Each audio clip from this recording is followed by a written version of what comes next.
ورور مور زو چهره زی طبیعتونه خده راځم کلیواله ته څنګه یې ساعت دې تیر دی خپله ښایي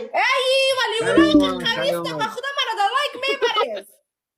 این بزرگ قوی دختر ما تابالی لایف آمدیم کس نیست کتیما تو رو لایک میبری مرا 200 لایک کنید دیگه ناله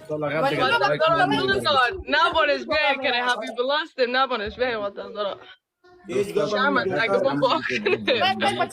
دوستان شو در سلامت که میلگارو کلیگتون دبل تپ دبل تپ دبل تپ دبل تپ کسا سب چی رقم لایک میره دوستان دبل تپ لطفا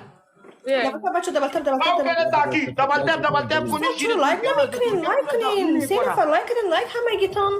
وطن دارا نبانش امی جان اگه اندل اسکور بالا بندل بزن سن کسی که دلای بس جان مسن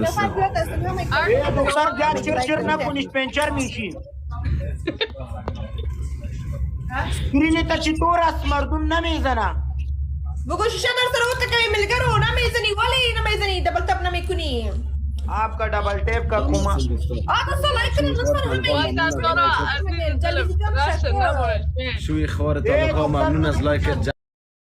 اوه یارا جان کم بیا دلی دلم مکو چک مارا. پاس برای دلای ویلکام ویلکام ویلکام ए دختر تو چی طور استی لطفا یه دم خشیل قرآن میگوی نه کاش کنین دوستا اسکور بالا لطفا همگی وطن دارا نبانش بیایی کلوتان نمیبانی که کتیما باشی تو را انشالله پیش میبریم اوکی بنفسه میکرد ما باشی تو رو پیش میبریم ادامه بازی کتیما باشی تو را انشالله خرابات میشه خراب نمیشی نه پیش نمیفهم که رسیار کنم تو بسیار شندانه بسیار کلان است چی رقم شد یار چی گفتی؟ دیده شندان ما